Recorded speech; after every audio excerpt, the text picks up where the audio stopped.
साथियों सलाम, नमस्ते, सत श्री अकाल और जय भीम जोहार। साथियों अजब राजनीतिक करवटें बदल रही है झारखंड में। कोई कहता है सरकार बदलेगी, कोई कहता है गठबंधन के जो घटक दल है वो बदलेंगे, कोई कहता है कि आज नहीं तो कल देख लीजिएगा जयराम महतो कहां जाएंगे। और निकाय चुनाव की घोषणा जब से हुई है और ताल ठोक दिया उम्मीदवारों ने, जिसे हर दल का लगभग अलग अलग उम्मीदवारों को समर्थन हासिल। हालांकि जेलकेम ने ढेरों जगह पर प्रत्याशी उतारे नहीं, कुछ ही जगह पर वो मैदान में, लेकिन भारतीय जनता पार्टी और जेएमएम और कांग्रेस इनके अंदर गुत्थम गुत्थी देखने को मिल रही है। लेकिन जब बात छिड़ी है दोस्तों टाइगर जयराम कुमार महतो यानी कि डुमरी एमएलए यानी कि जेलकेम के सुप्रीमो, तो जेलकेम के सुप्रीमो जयराम ने साथियों बड़ा हमला बोल दिया है जेएमएम पर। और सिर्फ जेएमएम पर नहीं, हेमंत सोरेन की जीवन सहचरी गांडे विधायक कल्पना सोरेन पर बड़ा हमला बोला है। कह दिया है कि वो सिर्फ इसलिए है कि उन्हें मुख्यमंत्री बनना है। तो क्या हेमंत सोरेन मुख्यमंत्री नहीं रहेंगे? क्या हेमंत सोरेन को फिर जेल की सलाखों के अंदर जाना पड़ेगा क्या? और तो और कहा कि उन्हें आता क्या है कल्पना सोरेन को? बस कल्पना है। अब डिकोड आप करेंगे साथियों तो कुछ ऐसी ही बातें तो छन कर आती है। जयराम ने कहा कि मैं डुमरी का एमएलए हूं, 70 पंचायत हमारे यहां है, कोई पूछ ले हमसे, हर का पता हमारे पास है, नाम हमें मालूम। लेकिन उनसे पूछिए, हाँ डावेस घूमती है, दिल्ली घूमती है, यहां जाती है, वहां जाती है, क्या गांडे भी कभी आती है कल्पना सोरेन यहाँ की विधायक? कभी गांव जाती है, जनता के दुख दर्द हरने की कोशिश करती?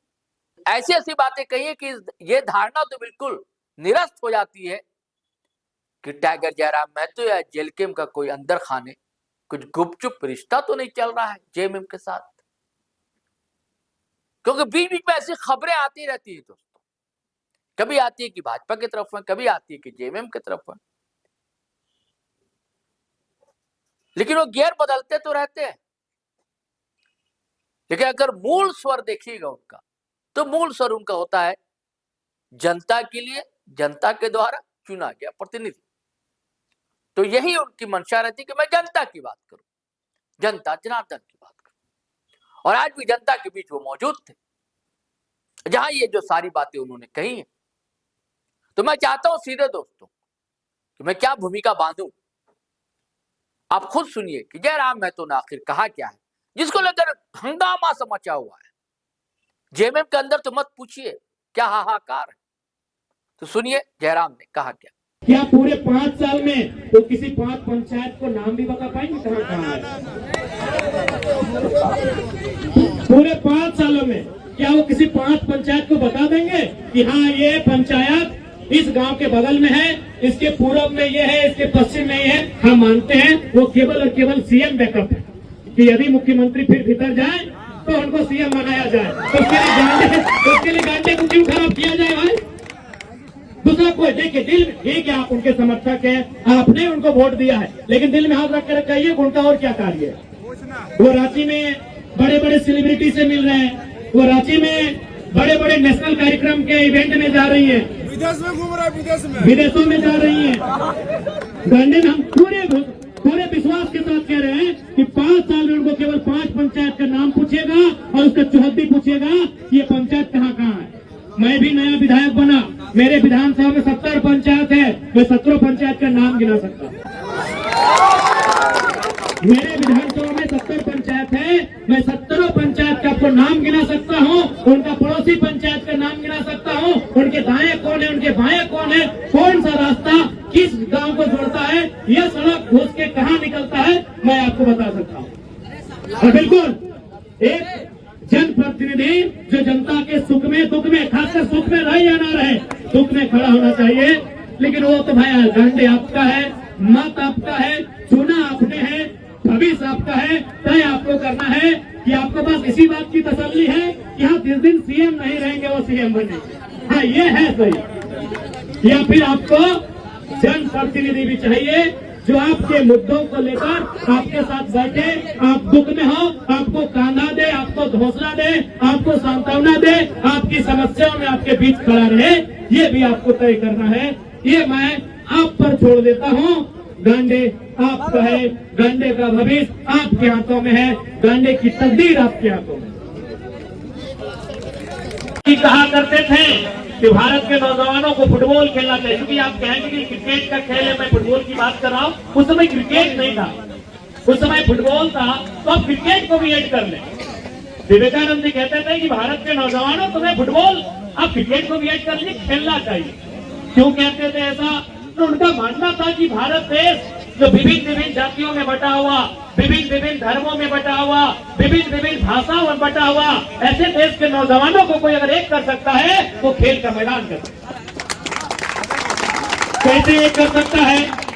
अभी आप देखिए, अभी आप जाइए अपने घर में जो कपड़ा आपने पहना है और जाइए अपने भाई, अपना जो सगा भाई है, जो आपकी माँ के गर्भ से जिसने जन्म लिया है, और 4 दिन जो कपड़ा आपने पहना उसको बोलिए तो पहने, बोलेगा नहीं भैया खींच के देंगे तभी पहनेंगे। लेकिन अब खेल के मैदान में जाइए, जब बारहवां खिलाड़ी मैदान में आता है, हालांकि अब तो सबके पास जर्सी है, लेकिन याद कीजिएगा ऐसे कुछ साल पहले हमारे पास गिन के 11 जर्सी होता था। 12वां खिलाड़ी जब मैदान में जाता था तो जर्सी खोल के देता था और 12वां खिलाड़ी पहनता था। आपका सगा भाई आपके पसीना बहने वाला कपड़ा नहीं पहने, आपका सगा भाई नहीं पहने, नहीं ट्राई कर लीजिए। वो खींच के पहनेगा, आयरन लगा के पहनेगा, वो परफ्यूम डाल के पहनेगा, लेकिन खेल के मैदान में जब 12वां खिलाड़ी उतरता है वो बदबूदार कपड़ा पहन के उतरता है। इसलिए विवेकानंद जी ने कहा था, भारत के नौजवानों खेलो, खेलने से तुम एक होगे और इस देश को आजाद कराओगे। तो खेल केवल खेल नहीं है, खेल केवल एक मनोरंजन का साधन नहीं है, खेल बहुत बड़ा स्कोप देता है, खेल बहुत बड़ा एक रास्ता आपको बनाता है। आज अगर मैं आपको बात करूं, खेल आपको पहचान देता है, खेल जो पहचान देता है वो पहचान आपको कोई नहीं दे पाएगा। आज अगर आप बात करें तो कहीं आप इतने लोग यहाँ पर हैं, आज आप इतने लोग यहाँ पर हैं, अब बताइए तो झारखंड का डीजीपी कौन? देखिए बड़ी मुश्किल से एक भाई का आवाज आया, झारखंड के चीफ सेक्रेटरी कौन है? वो एक चीफ सेक्रेटरी ऑफ झारखंड, वो डीजीपी ऑफ झारखंड, आप नहीं जानते हैं। लेकिन आपसे हम पूछे कि भाई झारखंड में इस बार जो सैयद मुश्ताक अली ट्रॉफी हम जीत कर आए हैं, किसके कैप्टनसी? देखिए आप सामने हैं, ये भी झारखंड का विषय है, ये भी दोनों झारखंड का विषय है। सैयद अली ट्रॉफी भी हम झारखंड जीत कर आए, किसने जिताया सबको मालूम है। तो साथियों, आपने जयराम कुमार महतो को सुना, आप डिकोड करते रहेंगे, समझते रहेंगे निशाने पर कौन था। क्या सिर्फ कल्पना सोरेन है या हेमंत सोरेन भी है? आप अलग कैसे कर सकते हैं? कल्पना सोरेन, हेमंत सोरेन के बाद बड़ी ताकत है सरकार में भी, राज्य में भी और जेल में भी। और क्या संकेत देता है जयराम कुमार महतो का उन पर हमला बोलना? हंगामा मचना है और हंगामा मचा हुआ। चलिए साथियों, फिर हम नए वीडियो के साथ हाजिर रहेंगे, लेकिन आपसे गुजारिश है अगर आपने हमारा चैनल सब्सक्राइब नहीं किया तो कर लीजिए। वीडियो हमेशा की तरह धड़ाधड़ फटाफट खटाखट शेयर कीजिए, लाइक कीजिए, कमेंट कीजिए। आज्ञा दीजिए, इजाजत दीजिए। जय हिंद, जय भारत।